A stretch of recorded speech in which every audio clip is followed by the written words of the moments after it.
What's up everybody? Today I'm going to show a little tutorial on how to change your old JK cluster from this to this. And real quick, before I get started, if you wouldn't mind, please hit that like button, subscribe, leave a comment if you like this video. 95% of the people that watch my videos aren't subscribed, so it would really help me, and I'll continue to make more of these videos. So let's go. All right, so let me show you a little bit what's in the box. So we obviously got the digital gauge cluster.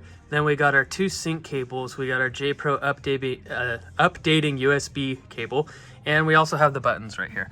So those are gonna go in your steering wheel to replace your factory buttons that have the Bluetooth speech thing. I don't know what it's called, but yeah, we're gonna be replacing. All right, for the tools, it's pretty simple. All you're really going to need is a flathead screwdriver. This will be a tool used for the red clip pulling the window switches out, 1/4-inch ratchet, extension, T25, and a 7mm, as well as a 10mm for your airbag module and negative terminal, and a T10, which will be used for removing the actual switches from the steering wheel, and a Phillips, because for whatever reason they decided to throw 2 Phillips screws behind the steering wheel. So that's all you'll need. Pretty easy install. All right, so for this first step, it's really easy. We just got to pop this panel off. Just give it a nice little tug. If you have a alarm or something, just be careful of these wires. But as you can see, first step, very easy, comes right off. You can just go ahead and let that hang right there. Okay, so the next step, in order to get to one of the screws, we need to take out these window switches. So I find it's easiest if you use both hands. Take your thumb index from your left hand, put right here, and vice versa for your other, and then just kind of pull, and it should just pop right out. If you're having any troubles with getting out, another thing you can do is you could take this vent off. There is a small hole in here. You have to get like a small screwdriver, pop the clip, this twists off, whole thing comes out, and you can actually stick your hand in there and press the back end of this and pop it out if you're having trouble pulling it out this way. So on the inside, which I will show you, there's a red clip that you need to take a screwdriver and pop the red clip and then pull the tab to get the electronics out. So let me show you.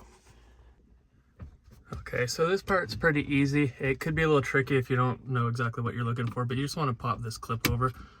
Make sure that's all the way done. And then right behind it, right here, there's a little push clip. Go ahead and push that. And then it should, if I can get my finger on it, it should just pop right out. Just like that. Easy peasy. Okay, now that the switch panel is out and the other lower panel is out, now we can take the 4 screws out. So starting with this one up here, we're going to take that one out. And all of these are going to be 7mm. There's another one right there. And for comparison, you can see it's just right below the dash. So the reason the switch panel has to come out is because there is a bolt right there. And last but not least, on the very top, if you have this little tray, pull that out, and there is your 4th 7mm bolt. All right, now that we got those bolts out, the next step is to pop this panel off. So it may seem a little hard at first, but you're not going to break anything. Just light pressure at first, and then just give it a little more pressure till it pops out. Just don't yank it. No fast, sudden jerks. And I'm getting hung up on something. There we are. So yeah, just finesse it out of there just like that. You don't need to use any crazy brute strength. All right, now that we have the dash out, we have 4 more 7mm bolts that we have to take out. So they're going to be right there. Go ahead and remove those and then pull your gauge cluster out. All right, so after you get these 4 7mm bolts out, you can go ahead and pull this out. And there's not gonna be a lot of room. There's not much cord here. As you can see, I only have a few inches, but these connectors are much easier to get out. So go ahead and pop these out. You just have the little push pin and then they pop out. So these ones, much simpler. Careful when pulling on the wire. You don't wanna pull the wire out of the socket. You wanna get some sort of grip on the plastic piece. So after that, gauge cluster, gone. Let's remove that, set that aside for now. Okay, so for this next step, we need to install the sync cables. So this is pretty straightforward.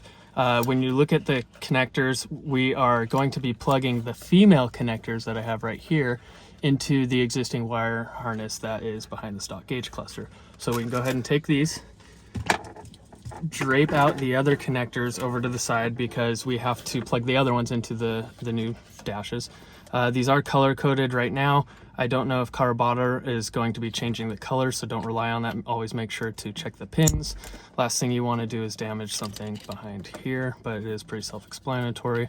Make sure everything is nice and straight before you give it a push and then click it in. This other connector over here, we don't need to worry about this for the syncing process, but the other ends of these, we're going to plug one from each of these into the old gauge cluster and then start the vehicle.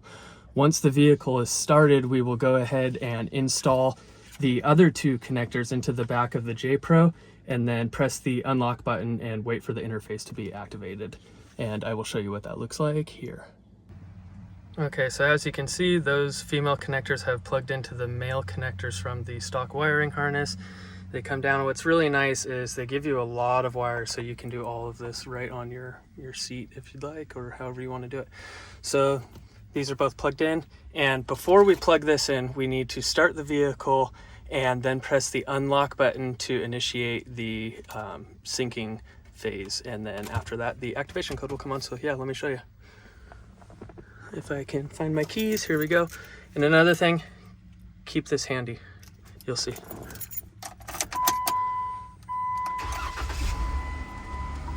Okay, let me turn these around. We're plugged in. This is kind of hard with one hand. All right, so now we are going to plug in the Carobotor, or however you say it.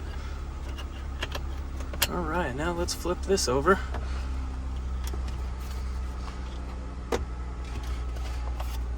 And we are good. Okay, so when you bought your gauge cluster, when you first open it, you should have a sticker on the styrofoam that has your activation code. At least that's what it was for me. So we are going to activate it, and as you can see, not touchscreen. So like I said, you're gonna want this because as of right now, it's not installed. We don't know what the numbers are. So go ahead and use this as a reference using these buttons to enter your activation code. And then once you enter your activation code, hit OK. You should see it synchronizing. And then from there, once it is synced up, we can go ahead and shut the engine off. All right, so now that it is synced up, we can go ahead and disconnect this syncing cord that we used and just install those plugs back into the new J Pro. Okay, so the process of installing it is exactly like it was coming out with the old one. So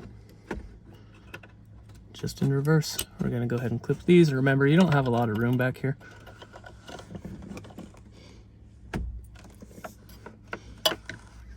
Let's see, okay, yeah, that one's got enough, that's good. Go ahead and plug that in, and we will plug this in. So this other one, you don't need to worry about. This is for their in-dash, so nothing goes there. And again, goes right back in. As we took it out, there are little guide holes that I seem to be missing completely, and there we go, we are in. As always with installing something like this, even though you know you did it right, test it before you put the dash and everything back on. You never know. We are good, look at that, no check engine light. All right, awesome. So go ahead and put everything back on. Same way you took it off, but in reverse. You're gonna have 4 7mm bolts, one there, there, and then you're going to have 4 more, one there, and you get the point. I already showed you. Well, I hope you enjoy it. I'll give you another shot of it all buttoned up.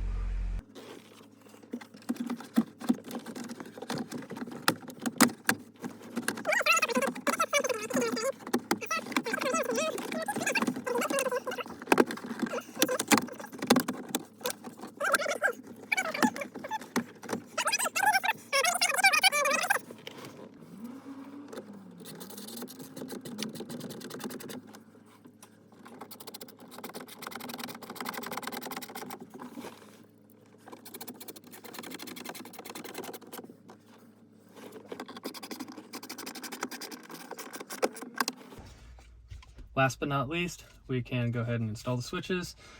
Same thing as before, just reversed. Not very much room in here, but make sure you click that red pin back, and then very easily, it just pops right in.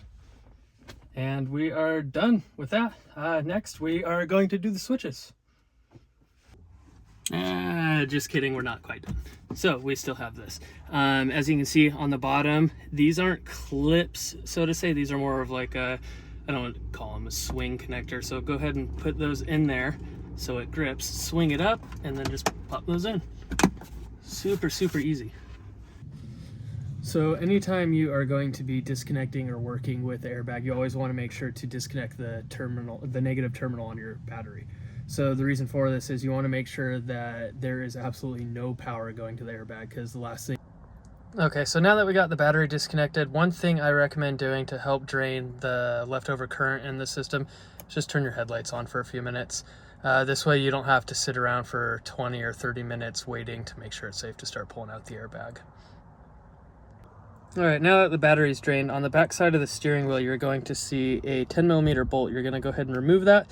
And then there's going to be one on the opposite side. Go ahead and remove that as well. And then that will allow you to pull out your airbag.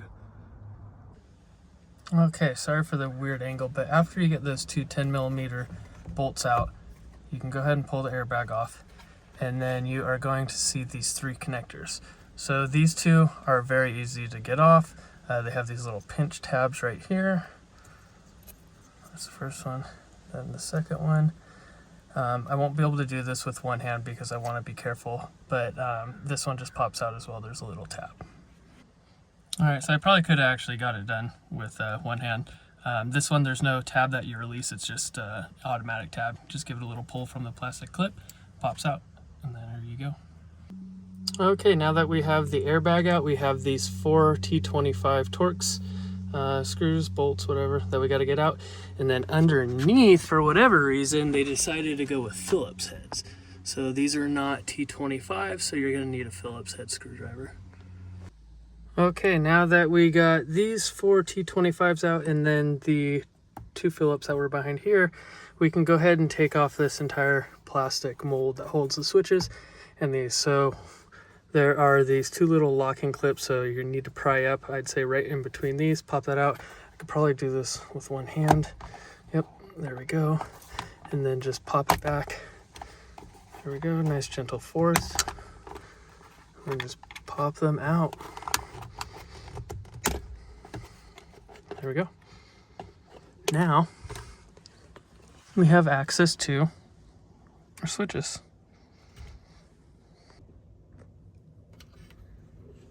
Okay, so if you check it out back here, we have 3 T10 Torx and then one simple little clip. So this little clip just has a little push connector. So we swap hands. Right there, just push on that and pull out. Easy enough. Take those 3 Torx out and then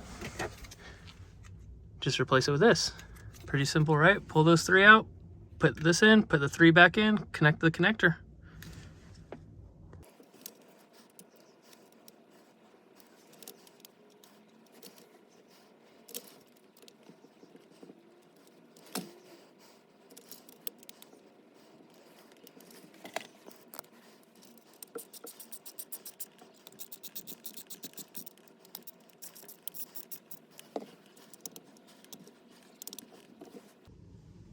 Okay, now that you have the switches in, the new ones, we can go ahead and put this back in.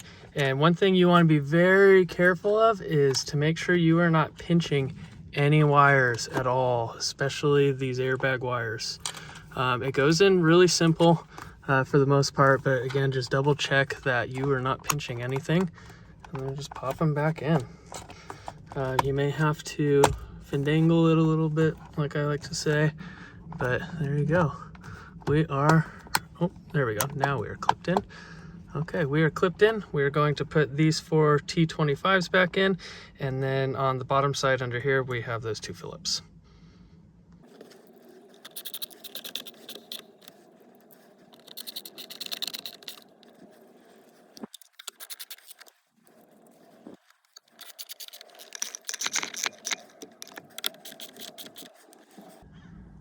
All right, now that we have the 4 T25s in and the 2 Phillips heads, we can go ahead and put the airbag back in. So, very easy. Everything's color coded. You can't really mess this up. They purposely make it so you can't mess it up. The connectors only go in one way: yellow, yellow, black, black. And then this last connector goes in, and same thing like pushing in. Don't ever push on the wire. See how I pushed on the plastic? Try not to pull on wires, push on wires, any of that. Orientate it back upright, slide it in there. Looks good. Double check no wires are getting pinched. We are good. It looks to be good. Oh, you know what? I'm gonna push this wire down because I can see this little prong right here. So again, always double check. And there we go, in very smoothly. If it doesn't just go right in, odds are you're hitting a wire, you're hitting something, something's bound up. Take your time with this. You do not want to mess up anything with the airbag. So after this, we're gonna put those 2 10mm bolts back in, and then we are done with all of this. We can go ahead and put the battery terminal back on, start her up, and test it out.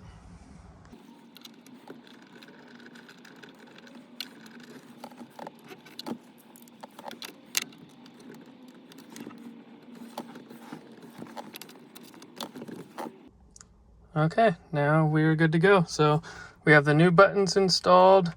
I feel good. Everything's good with the horn. Not on yet because we haven't plugged the battery back in. Everything's good. All right, so here's the final step. We have everything connected inside the cab. Steering wheel is good. Gauge cluster is good. And let's just get this tightened up.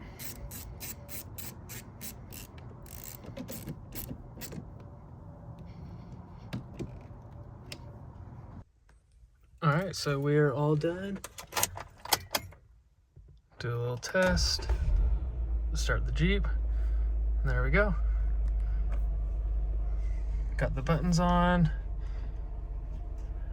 Buttons work. Oh, let me get that to focus. Buttons work. No problems there. So we're all good. Everything's working. So if you like the video, please consider subscribing, hit that like button, leave a comment down below if you have any questions. I'll love to help you. Peace.